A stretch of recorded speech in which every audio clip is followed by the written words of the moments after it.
ఎవరు? నువ్వు ఒకటివి. నేనా గీతని. ఎప్పుడమ్మా రావడం? ఇప్పుడే తగలడుతున్నాను. ఏమిటే గీత, ఉత్తరం పత్రం లేకుండా ఇంత హడావిడిగా ఊడిపడ్డావు? అల్లుడి గారేరి? ఆయన సిగ్గు సిరువుని మనిషి కనుక రాలేదు. నాకు ఆ రెండు తగలట్లేదు కనుక నేను ఒక్కదాన్ని తగలడ్డా. అదేమిటే అలా మాట్లాడతావు? లేకపోతే ఏమిటబ్బా, ఆయనకు పెళ్లిలో పెడతానన్న స్కూటర్ ఇంత దాకా తగలట్లేదు.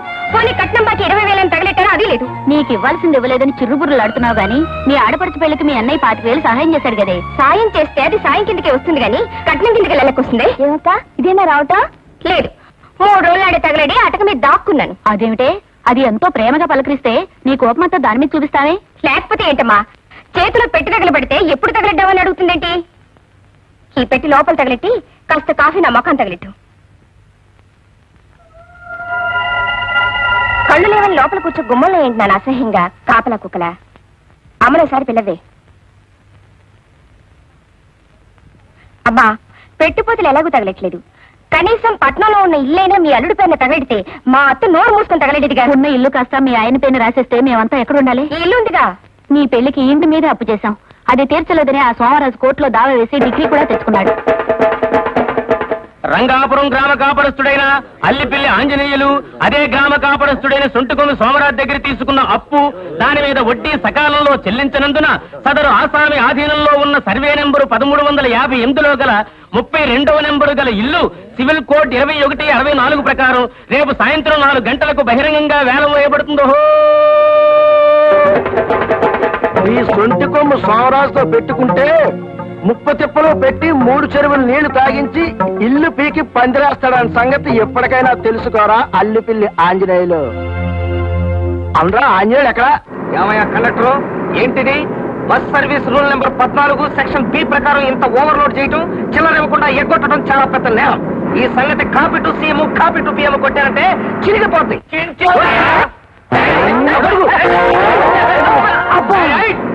పడి పడి ఉన్నాను.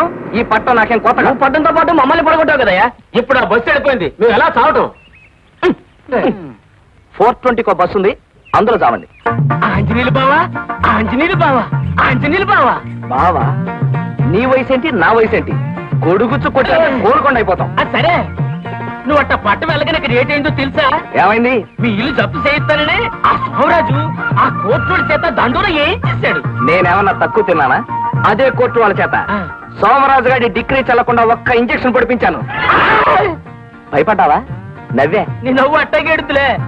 సరే, ఆసుపత్రిలో ఇచ్చినట్టు కోర్టులో కూడా ఇంజక్షన్లు ఇస్తారా? ఇది మనుషులకు పొడిచే ఇంజక్షన్ కాదు, ఇంజక్షన్ ఆర్డర్ అన్నమాట.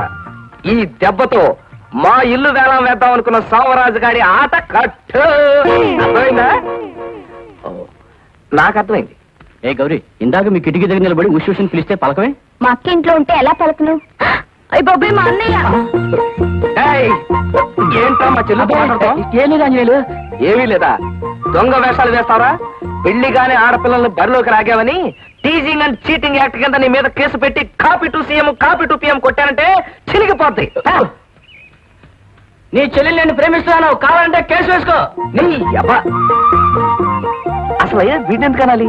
మన బంగారం మంచిదైతే ఇంటికెళ్ళి దాని సంగతి తేల్చేస్తా. ఎవరు? నేను నాన్న ఆంజనేయుల్ని. గౌరీ, గౌరీ ఎలా?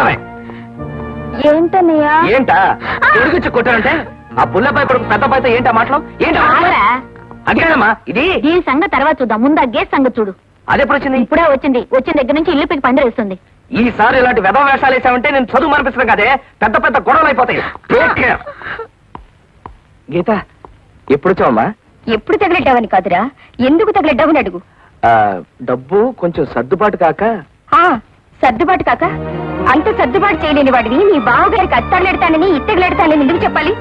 వాళ్ళు నా చేతి ఇన్నిసార్లు అడిగిస్తుంటే నీకెలా ఉందో గాని నాకు మాత్రం పొడి చూసి చావాలనుంది. చూడు గీత, నీకంటే పెద్దవాడితో అలాగేనా మాట్లాడడం? పెద్దరికం నిలబెట్టుకులేని వాడితో ఇలాగే మాట్లాడాలమ్మా. చాలా నోర్మై. ఎందుకు మొయ్యాలి? ఏళ్ళు రాగానే సరికాదమ్మా. తాడు చెట్టుకు వస్తే 90 ఏళ్ళు ఎందుకు? బాగా చెప్పావు గీత. వాడు 8 సంవత్సరాల కుర్రాడిగా ఉన్నప్పుడు మీ నాన్నగారు బ్లాక్ ఆఫీస్ లో కొని ఆ కొబ్బరి చెట్టు నాటారు. ఇప్పటికి 22 ఏళ్ళయింది. అంటే వాడికి ఎన్నేళ్ళు వచ్చాయో ఆలోచించు. తన పెళ్లి సంగతి మర్చిపోయి నీకిస్తానన్న కట్నాల కోసం, ఈ సంసారం కోసం పడరాని పాటలు పడుతున్నాడే. అలాంటి వాడిని పట్టుకుని ఏళ్ళు వచ్చాయని తిడుతున్నావు. అయినా నిన్ను అనాల్సిన పని లేదమ్మా. వాడు ఏం మంచి చేసినా వాడి తలరాతే అంత.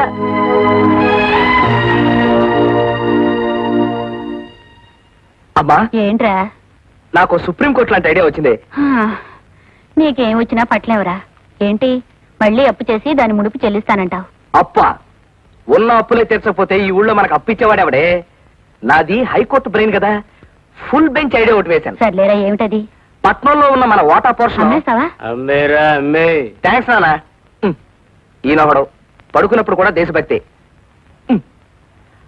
ఆ పోర్షన్ అమ్మేసి మన అప్పులన్నీ తీర్చేస్తానమ్మా. అదేంట్రా? అమ్మా పెదనాన్న చిన్నాన్న అమ్మగాలేంది, మనం అమ్మితే తప్పే ఉందమ్మా.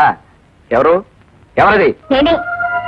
అలా తలుపు చోటు నుంచి వినకపోతే ఇక్కడికి వచ్చి వినొచ్చుగా. చాటుగా నిల్చుని వినాల్సిన కర్మ నాకేం పట్టింది? ఎలాగో ఇల్లు అమ్మేస్తున్నారు కదా, దాంతోనైనా మా బాకీ తగిలేట ఆలోచన చేస్తున్నారా లేదా అని వింటున్నాను. నాన్నగారి పోర్షన్ అమ్మేసిన డబ్బుతో మీ అప్పులు తీర్చేస్తాను. ఒకవేళ అలా తీర్చలేకపోతే మమ్మల్ని అందరినీ బయటికి గెంటేసి ఈ ఇల్లు వేలం వేసి మీ అప్పులు తీర్చుకోండి. నువ్వు వెళ్ళి పడుకోమ్మా. బాబాయ్, పట్నంలో ఉన్న ఇల్లు అమ్మడానికి మా అమ్మ నాన్న ఒప్పుకున్నారు. దాన్ని అమ్మే హక్కు అధికారం నాకున్నాయి. దాన్ని అమ్మి పారేసి ఈ సొంటి కొమ్ము సోమరాజు బాకి అతను మోహన కొడతాను. నువ్వేమంటావుగా? మరి అంతే. మరి నువ్వు కొడతావయ్యా, కానీ ఇంట్లో అద్దుకున్న వాళ్ళు ఖాళీ చేయకుండా ఏ గాడిద కొడుకైనా ఆ ఇల్లు కొంటాడా అని ఈ సంగతి ఆలోచించావా? చింతవే, చించవు. చూసావా బాబాయ్ ఎలా చించుకుంటున్నాడు? ఆ ఇంట్లో ఉన్న వాళ్ళు మా నాన్నగారికి బాగా తెలిసిన వాళ్ళు. వాళ్ళు ఎప్పుడు కావాలంటే అప్పుడు మనం ఒక్క కార్డు ముక్క రాసేస్తే వెంటనే ఖాళీ చేసి పారేస్తారు. నన్ను నమ్మండి. ఏమంటావు? అంతేగా మరి. అంతే మరి. ఏమయ్యా అల్లిపిల్ల ఆంజనేయులు, నేను సొంటుకొమ్మ సోమరాజు అనుకున్నావా లేకపోతే సోంబరి గారి సోమరాజు అనుకున్నావా? ఏం బాబాయ్? అంతేగా మరి. మరి 10 సంవత్సరాల నుంచి ఆ ఇంట్లో అద్దుకున్న వాళ్ళు నువ్వు ఇలా ఉత్తరం రాయగానే అలా ఖాళీ చేసి వెళ్ళిపోతారా? ఈ సంగతి ఆలోచించావా? చింతవే, చించవు. బాబాయ్, నేను ఖాళీ చేయిస్తాను అంటున్నాను, ఆయన ఖాళీ చేయరు అంటున్నాడు. ఒక్క నెల రోజుల టైం నాకు ఇవ్వండి. ఒకవేళ నేను ఖాళీ చేయించలేకపోయాను అనుకోండి, అప్పుడు ఎలాగూ ఇల్లు వేలేస్తానన్నారు కదా, అప్పుడే వేల వేసుకోమనండి. ఏమంటావు? అంతేగా మరి. అంతే మరి. ఏమండా మీరు అంతే కదా మరి అన్నిసార్లు అంటుంటే నా పని ఇంత సంగతులు అయిపోతుంది. అయినా ఏమిటండి, రేపు ఉదయం వాళ్ళ ఇల్లు వేలం వేయించడానికి కోర్టు నుంచి డిగ్రీ తెచ్చుకున్నారు. దాన్ని ఆపించడానికి ఇంజక్షన్ ఆర్డర్ తెచ్చాను అని చెప్పి ఊరంతా తాంతం వేయించాడు. అందరూ దాని గురించి గుసగుసలు అడుగులో చేశాడు. కానీ ఇంజక్షన్ ఆర్డర్ ఎక్కడుందో ఏమిటో మీకు గాని నాకు గాని ఎవరికి తెలియదు. సోమరాజు, నెల రోజుల లోపల నీ బాకీ తీరుస్తానని అతను అంటున్నాడయ్యా. అలా తీర్చిన పక్షంలో నేను దగ్గరుండి అతని ఇల్లు వేలం వేయాలయ్యా. ఒకవేళ లేకపోతే copy to CM copy to PM కొట్టి నన్ను చించుకోండి, వస్తాను. రేయ్, నువ్వు నిజంగా తీర్చకపోతే అలాగే తిరిగిపోద్ది. గుర్తుంచుకో, ఒక్క నెల టైం.